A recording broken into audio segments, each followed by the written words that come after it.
Hi there, and welcome to another Mr. Carter Science Special. This video is going to be about global warming and climate change, specifically for the IGCSE biology course, although this will apply quite nicely to the UK courses for Edexcel and AQA. As always, keep your eyes open to check the specifications from the syllabus, and let's get going.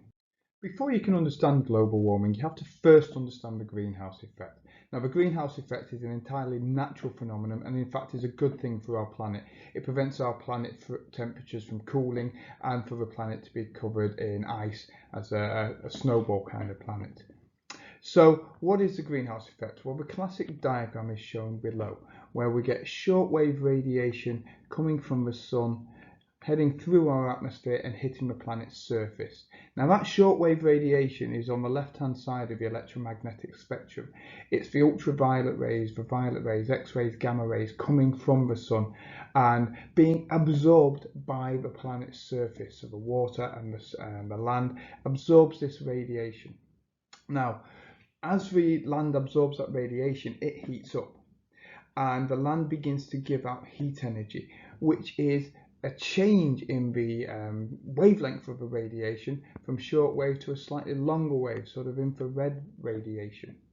Now, a lot of that radiation is just given straight out into space. However, a significant portion of it is absorbed by the gases in the atmosphere, and those gases that absorb this infrared radiation are known as greenhouse gases. Those are gases like carbon dioxide and methane.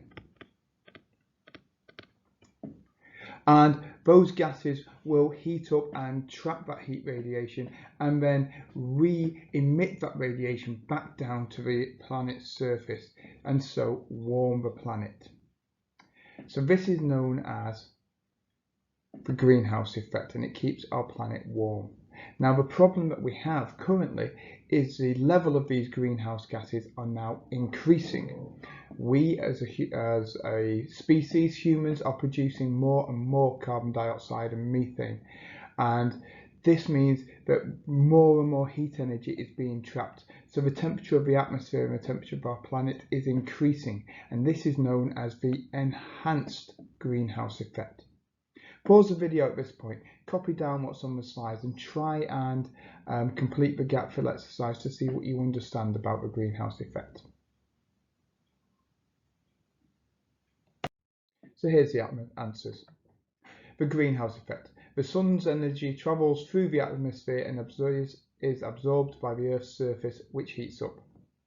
The surface of the Earth radiates heat into the atmosphere and space. Greenhouse gases in the atmosphere absorb some of the radiated energy, and this increases the temperature of the atmosphere. This is called global warming, and this keeps our planet warm. Humans are producing more greenhouse gases such as carbon dioxide and methane, and this means more heat energy is trapped, so the temperature of the atmosphere increases. This is called the enhanced greenhouse effect. So let's think more about these greenhouse gases, and there are a large number of them, but the main two you'll be asked about in your exams are carbon dioxide and methane. Carbon dioxide is produced by all living things through respiration, and in case of humans and animals, we will exhale that carbon dioxide into the atmosphere. And traditionally, the amount of carbon dioxide produced in respiration is balanced by the amount of carbon dioxide taken in by photosynthesis.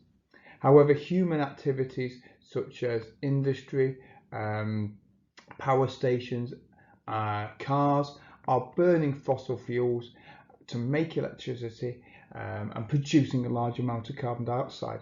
Deforestation is cutting down trees, removing the ability of the trees and the plants to remove carbon dioxide from the atmosphere. But often we're not just cutting down these trees, but we're burning these trees also. So again, we're increasing the amount of carbon dioxide in the atmosphere. Methane is another greenhouse gas, and it's even more potent than carbon dioxide because one methane molecule will trap over 100 times more heat energy, more infrared energy, than a single carbon dioxide molecule. So how do we produce methane? Well, the main areas where methane is produced are with landfill sites, farming of cows and cattle, and farming of rice and rice paddies. As the human population increases, the greenhouse gases we produce increase, and this traps more heat energy, and this will increase the average temperature of our planet, and that's known as global warming. So let's have a look at methane in more detail. Methane is a greenhouse gas, and the levels of methane are rising, and methane traps more heat than carbon dioxide. Why is this the case? Well, a bigger human population needs more food. And methane is produced in paddy fields which grow rice. And rice is the main food for most of the world's populations. 3 out of the top 4 countries with the highest populations, rice is a staple food in those countries: China, India and Indonesia. But in the West we also have a large appetite for eating beef, steaks, beef burgers and the products from cows and cattle. And cows will produce methane as part of their digestive process. So the more products you want from cows and beef, the more methane will also be produced. Now, the other problem is that the cows are often farmed on deforested land in areas like Brazil and Argentina, where huge amounts of natural rainforest have been cut down or burnt down to produce the land where we can farm cows, and that again increases the amount of greenhouse gases in the atmosphere. So here's a common exam question for 6 marks. What are the effects of the enhanced greenhouse effect? Pause the video. Spend 6 minutes now, write yourself an answer. Let's see how many of the mark scheme points you get. So what are the effects of the enhanced greenhouse effect? If you need more help, there's a gap fill here to help you. And here are the answers. Increasing greenhouse gases in the atmosphere will lead to global warming and the atmosphere increasing in temperature, and this could lead to ice caps melting, sea level rising. It could also lead to climate change with more extreme weather. Climate change will lead to habitat change and habitat loss and desertification in some areas, and this will lead to changes in the distribution of species.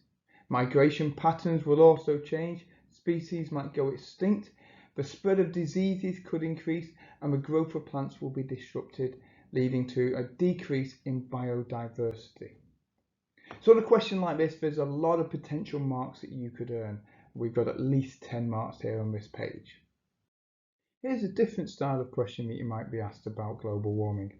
Explain how the amount of greenhouse gases in the atmosphere can be reduced. Pause the video, try this question. It's a 4-mark question, so it should take you 4 minutes. I'll give you the answers in a moment. So here are the answers.